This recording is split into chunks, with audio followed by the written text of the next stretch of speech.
So now follows the path, but it's missing something. A couple of things actually. First being that the wheels don't actually turn. So we are going to solve that problem by going into geometry nodes. So let's get doing that. So geometry nodes, add a geometry nodes to one of the wheels. And very important, make sure you put it above the armature, otherwise this will not work. It's going to rotate really weirdly when the armature moves. So make sure the geometry nodes is first. So make a new one and call it car wheels. And let's make a geometry nodes editing workspace. And okay, set this up real nice so we can see. Now, to make the wheel rotate mathematically correctly along the path so that there's zero slipping and there's no guesswork about it, nothing to worry about, we have to know some things. The first being, how far does the wheel go when it turns one full rotation? That is what you call the circumference of the wheel, which we can calculate. That will be 2 times pi times the radius of the wheel. And then we also need to know how far the path is. Okay, so the path, we can easily get that by going object info, dropping the path, and then we just go find curve length. Nope, not RGB curves, curve length. So now we have the curve length. We can't actually just get the radius of the wheel, so you're gonna have to calculate that, but let's just add in an input. We're gonna put that in as an input. So if you go to group, add, and let's rename that to radius. Yeah, there we go. So now we have the radius of the wheel and the curve length. So if we take a math node, shift A S, math node, and we set to divide the path length by the radius, we will get 2 pi times the number of times the wheel would need to rotate to go along the path without any slipping. Now, this is good because we have a number of times it'll rotate, and because it's multiplied by 2 pi, it's in radians, and which means that we don't have to do anything to it. We can just plug it straight in. So we have the number of rotations, but we need to say how many rotations are we at right now. In order to do that, we need to know where on the path we are right now. And we actually do know that. So if we go to pose mode, select that root control, and we go to the bone constraints, this driver has that number. So we just copy that driver, go back to the geometry nodes. Let's just add in a value node and paste the driver straight in, and now we have the number. That is on a scale of 0 to 1 of how far along the path it is. So we set this to multiply, and we just multiply these two numbers together, and this number will give us the amount in radians that the wheel has turned up to this point. So what we want to do is go to transform, and if we just transform the wheel, oh, we need a vector, so we're going to combine XYZ, and we're rotating along probably the X. Set it in rotation. Actually, let's see. Yeah, rotate along the X. Let's just get up nice and close so we can see. And let's make this viewport bigger. Oh, if we take the distance and go. Now we're just missing one thing, okay? If we look at the geometry nodes, our radius is at 0 right now. So how do we find the radius? So because this is hexagon, we need to rotate it just a little bit.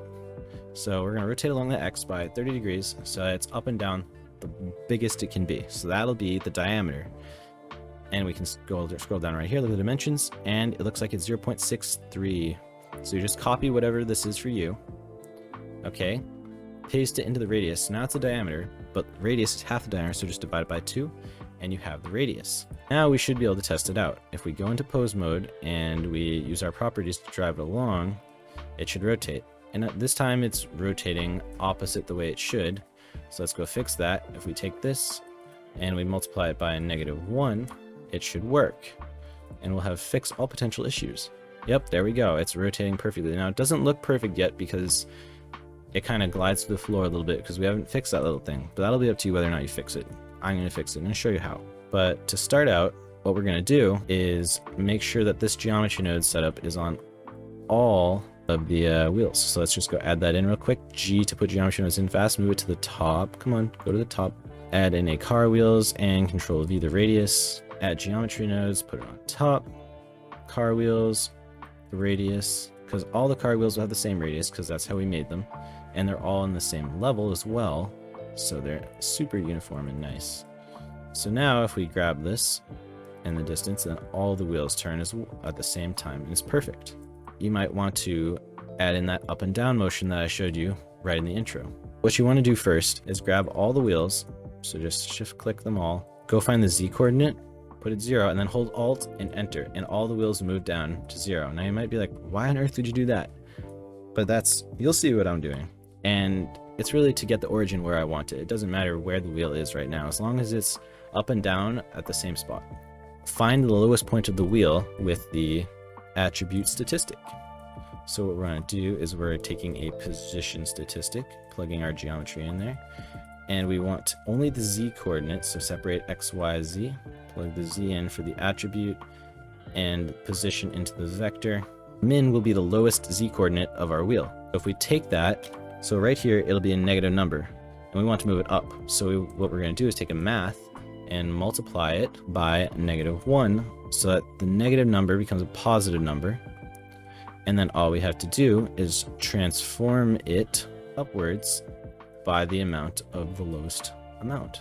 That sounded a little weird, but it's fine, because here we go. This is cool.